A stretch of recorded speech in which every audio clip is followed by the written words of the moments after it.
Hello students, welcome to Brilliant Minds. I am Aarti, show maths teacher. आज हम start करने जा रहे हैं एक्सरसाइज 18 क्वेश्चन नंबर 6 से। लास्ट वीडियोस में हमने ऑलरेडी अपना चैप्टर नंबर 18 स्टार्ट कर लिया हुआ है और क्वेश्चन नंबर 1 to 5 भी कंप्लीट कर लिए हैं। एंड आई होप आप सबने वो वीडियो अच्छे से देख ली है, जिससे आपको इस चैप्टर का बेसिक कंसेप्ट क्लियर हो जाएगा। और जिन स्टूडेंट्स ने अभी तक वो वीडियो नहीं देखी तो सबसे पहले जाके वो वीडियो देख लीजिए, जिससे आपको ये पता होगा कि इस चैप्टर में हमने क्या करना है। बेसिक कंसेप्ट इंट्रोडक्शन आपको उस वीडियो से मिल जाएगी, तो उसका लिंक मैं डिस्क्रिप्शन बॉक्स में भी दे दूंगी, जहाँ आप सीधा क्लास 6 की प्लेलिस्ट मैंने ऑलरेडी डिस्क्रिप्शन में दी हुई है। क्लास 6 ICSE प्लेलिस्ट, आपको वो ओपन करना है तो सारी वीडियोस आपके पास आ जाएंगी। चलिए अब स्टार्ट करते हैं अपना क्वेश्चन नंबर 6। एंड इससे पहले अगर आपने इस चैनल को अभी तक सब्सक्राइब नहीं किया है, चैनल को सब्सक्राइब कर लीजिए, क्योंकि आपके पास जब भी आप सब्सक्राइब कर लेंगे और बेल आइकन को प्रेस कर देंगे तो आपके पास न्यू वीडियोस की नोटिफिकेशन टाइमली आती रहेगी। चलिए अब स्टार्ट करते हैं अपना क्वेश्चन नंबर 6। क्वेश्चन नंबर 6 में हमें दिया है इन द गिवन फिगर, ये हमारी फिगर है, PQR is a straight line. वो हमें एक स्ट्रेट लाइन दी हुई है PQR। एंड फर्स्ट पार्ट में आपको बोला गया अगर SQR 75 है, SQR इसकी वैल्यू क्या है 75 फर्स्ट पार्ट में, तो फाइंड करो PQS। अब हमने सारी प्रॉपर्टीज तो ऑलरेडी फर्स्ट वीडियो में की हुई है, तो उसी से आपने अच्छे से समझना है। देखिए हमने क्या सीखा था, जब भी एक स्ट्रेट लाइन पे टू एंगल्स बनेंगे तो उनका सम होता है 180 डिग्री। स्ट्रेट लाइन पे बनने वाले एंगल्स का सम 180 होता है। तो आप लिख सकते हो PQS जो आपको फाइंड करना है प्लस SQR जो आपको ऑलरेडी दिया हुआ है इज इक्वल टू 180 डिग्री। अब आप इसका रीज़न क्या लिखोगे, रीज़न लिखोगे लीनियर पेयर। देखिए जब एक स्ट्रेट लाइन पे दो एंगल्स बनते हैं तो उनके सम को हम बोलते हैं लीनियर पेयर। वो दोनों क्या होते हैं, लीनियर पेयर। जहाँ आप लिख सकते हो sum of angles on the straight line, ये भी लिख सकते हैं। अब टू एंगल्स है तो उसके लिए हमने लिख देना है लीनियर पेयर। यहाँ पे मैंने लिखा PQS प्लस 75, क्योंकि इसकी वैल्यू तो हमें गिवन है SQR की। तो अब हमारा PQS क्या आ गया 180 माइनस 75, तो आपके पास आ गया 105। अब ऐसे ही सेकंड पार्ट में PQS हमें ऑलरेडी दे दिया, सेकंड पार्ट फिर से सेम वही फिगर हम बना लेंगे। ये हमारा एंगल हो गया, ये हमारी लाइन है PQR। देखिए PQR सेम ऐसे यहाँ पे और यहाँ पे ऐसे। इस पार्ट में सेकंड में हमें PQR ऑलरेडी दिया 100 एंड हमें फाइंड करना है ये एंगल।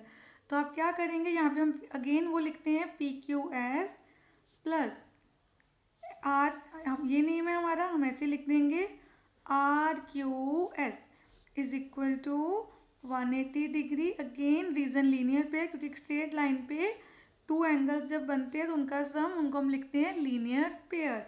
PQS आपके पास है 110, RQS कैसे आ जाएगा, अगर हम 110 180 में से सब्ट्रैक्ट कर दें तो हम कर देते हैं माइनस, तो आपके पास आ गया 70 डिग्री। तो RQS की वैल्यू आ गई 70 डिग्री। पार्ट 1 में ये आ गया, सेकंड पार्ट में ये सॉल्व कर दिया। आपने ये ध्यान रखना है, जब भी आपके पास एक स्ट्रेट लाइन है, एंगल कैसे भी ऐसे भी ड्रॉ हो सकता है, इन दोनों एंगल्स का सम भी 180 होगा, तो आप इसको बोलेंगे लीनियर पेयर। जब एक स्ट्रेट लाइन पे टू एंगल्स बन रहे हैं उनको हम बोलते हैं linear pair. Then question number 7, in the given figure AOC is a straight line. तो पहले हम अपनी फिगर को देख लेते हैं। अब देखिए यहाँ पे AOC आपकी एक स्ट्रेट लाइन है। स्ट्रेट लाइन मीन्स इस पे बनने वाले एंगल्स का सम 180 डिग्री होगा। If AOB is 50 degree. अब कंडीशन क्या है, ये क्या दिया हुआ है हमें, अगर आपका AOB 50 डिग्री है एंड AOE ये क्या दिया हुआ है 90 डिग्री, एंगल COD ये एंगल हमें दिया है 25 डिग्री जो गिवन है ना। देखिए सबसे पहले आप सबने समझना है कि एंगल्स को सॉल्व कैसे करते हैं। जब भी आपके पास कोई भी फिगर दी है आपको पहले वो ड्रॉ करनी है। अच्छे से जब ड्रॉ कर लेंगे देन जो जो गिवन इंफॉर्मेशन आपको क्वेश्चन में दी होती है आपको अपने जो आपने डायग्राम अपनी फिगर बनाई है उसमें पुट कर देनी है। जैसे मैंने ऑलरेडी किया कि AOB 50 डिग्री है, AOE 90 डिग्री एंड COD है 25 degree. Then find the measure of BOC। अब बी ओ सी कौन सा एंगल है, ये एंगल, तो आपको फाइंड करना है बी ओ सी। अब देखिए बी ओ सी फाइंड करना तो बहुत सिंपल है, कैसे, ये देखिए ध्यान से, ए ओ सी एक स्ट्रेट लाइन है, स्ट्रेट लाइन पे बनने वाला एंगल्स का सम तो 180 डिग्री होता है। तो हम लिखते हैं ए ओ बी प्लस, ध्यान से समझना है, A O B plus B O C क्या बन जाएगा 180 डिग्री। और आप रीजन में क्या लिख दोगे, लीनियर पेयर। अब आपको अच्छे से अंडरस्टैंड भी हो गया होगा, जब स्ट्रेट लाइन पे टू एंगल्स बनते हैं तो हम उसको लिखते हैं लीनियर पेयर। अब देखिए सबसे पहले आपके पास ए ओ बी की वैल्यू है 50 डिग्री, हम यहाँ पुट कर देते हैं, तो बी ओ सी हम इजीली फाइंड कर लेंगे। कैसे, आपको सिर्फ लिखना है B O C is equal to 180 degree minus 50 degree, 180 में से 50 गए, आपके पास आ गया 130। फर्स्ट पार्ट हमने प्रूव कर दिया। अब हम करते हैं सेकंड। सेकंड में आपको फाइंड करना है एंगल ई ओ डी, तो हम यहाँ लिख लेते हैं एंगल ई ओ डी। ई ओ डी कहाँ पे है, ई ओ डी, ये एंगल फाइंड करना है। अब देखिए ये ए ओ सी तो स्ट्रेट लाइन है, तो ये सारे एंगल्स का सम भी 180 होगा। तो हम यहाँ पे क्या लिख सकते हैं, अगर ई ओ डी फाइंड करना है तो हम सबसे पहले लिखते हैं ए ओ ई, ध्यान से समझना है, ये वाला angle A O E plus E O D plus C O D, इन सबको प्लस करके आएगा 180 डिग्री। रीजन लिखेंगे angles on a straight line, straight line पे बनने वाले एंगल्स का सम होता है 180 डिग्री। हम लिख दो sum of angles on a straight line, straight line पे बनने वाले एंगल्स का सम होता है 1। इसमें आपने लीनियर पेयर नहीं लिखना, क्योंकि यहाँ पे दो एंगल्स नहीं है, दो से ज़्यादा है।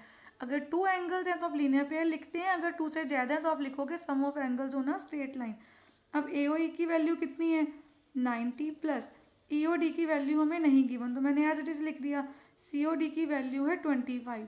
अब यहाँ पे ध्यान से समझना है, हमें 90 और 25 को ऐड कर देना है, तो इन दोनों को प्लस करके क्या आ जाएगा 5, यहाँ पे 9 + 2 11। तो अब आपको क्या करना है, सिंपली हमें क्या फाइंड करना है ई ओ डी। तो ई ओ डी फाइंड करने के लिए हम क्या करेंगे, 180 में से 115 माइनस, तो आपके पास ई ओ डी की वैल्यू कितनी आ गई, तो हमारे पास सॉल्व करके आ गया 65 डिग्री।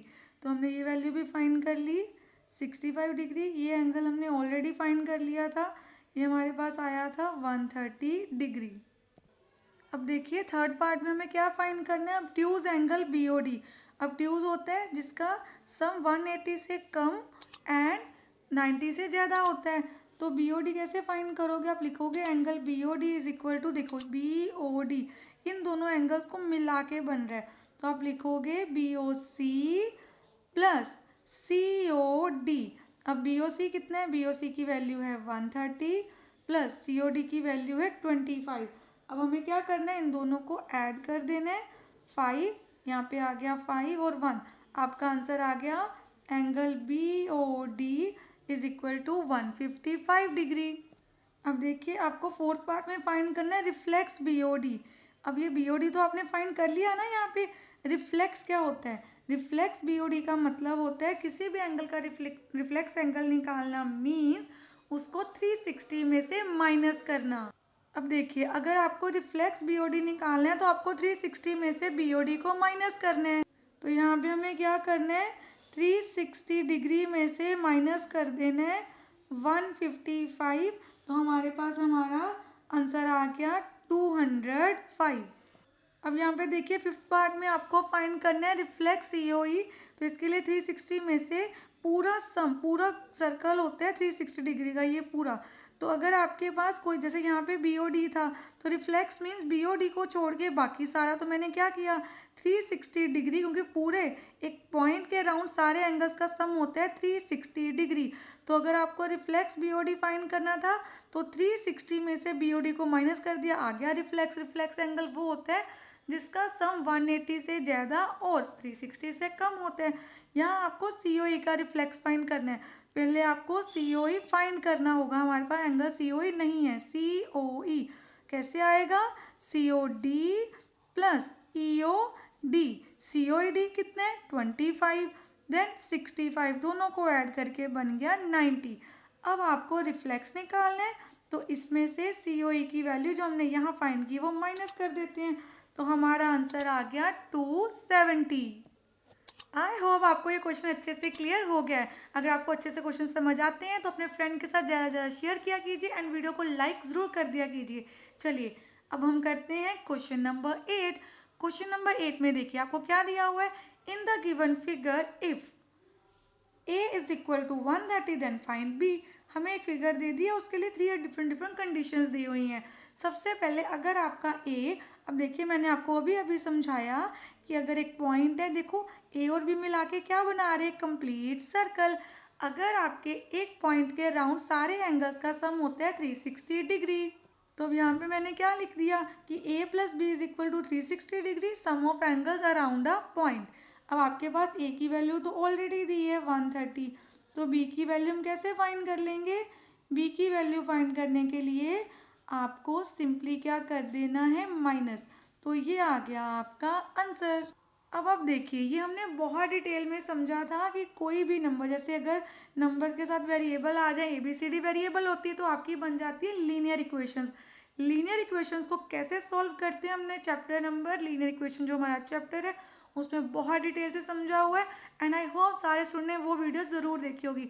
जिन स्टूडेंट्स ने अभी तक वो वीडियो नहीं देखी है तो वो वीडियो ज़रूर देख लीजिए, क्योंकि लीनियर इक्वेशन एक ऐसा टॉपिक है जिसको अगर आपको अच्छे से आता है तो बहुत सारे चैप्टर्स आप अच्छे से सॉल्व कर सकते हैं, क्योंकि कितने सारे चैप्टर्स में लीनियर इक्वेशन हमें सॉल्व करनी होती हैं। जैसे यहाँ पे देखिए 130 इधर प्लस हो रहा था, दूसरी साइड जाके माइनस हो गया, हमने डिटेल में सीखा हुआ है उस चैप्टर में।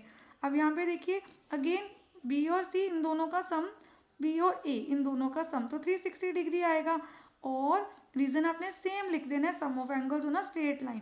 अब A फाइंड करना और B आपको दिया हुआ है 200, तो हम क्या करते हैं, देखिए A is equal to 360 minus 200, देखिए 200 इधर प्लस हो रहा है, इस साइड जाके माइनस हो गया, A की वैल्यू आ गई 160 डिग्री। अब देखिए नेक्स्ट में A आपका क्या है, A is equal to 5/3 right angle. पहले तो A हमें फाइंड करना पड़ेगा, तो A क्या है 5/3 इंटू 90, राइट एंगल कितना होता है 90 डिग्री का, 3 1 3। हमारे पास A दिया नहीं था, पहले हम A की वैल्यू फाइंड कर रहे हैं जो हमें इंफॉर्मेशन दी थी उससे। तो अब आपको क्या करना है, A कितना आ गया 5 3 15, तो ये आ गया हमारे पास A की वैल्यू। अब हम पुट कर देते हैं again A plus B is equal to 360 degree, same sum of angles on a straight line. A आ गया आपका 150 और हमें फाइंड करनी है B की वैल्यू। B की वैल्यू फाइंड करने के लिए आपको सिंपली इधर हमारा 150 प्लस हो रहा है, दूसरी साइड जाके 150 हो जाएगा सब्ट्रैक्ट, तो ये आ गया आपके पास आंसर 210। अब हमने आज अपने क्वेश्चन नंबर 6, 7 एंड 8 अच्छे से कंप्लीट कर लिया एंड आई होप आपको तीनों क्वेश्चन अच्छे से क्लियर हो गए होंगे, 3 के 3 क्वेश्चन। नेक्स्ट वीडियो में हम क्वेश्चन नंबर अपना 9 से स्टार्ट करेंगे एंड आई होप सारे स्टूडेंट को अच्छे से क्लियर भी हो गए हैं। इनकेस कोई भी डाउट हो तो आप कमेंट सेक्शन में लिख सकते हैं। अगर आपको वीडियो अच्छी लगी है तो please like share subscribe and press the bell icon, जिससे आपके पास न्यू वीडियोज़ की भी नोटिफिकेशन टाइमली आती रहे। Thank you for watching.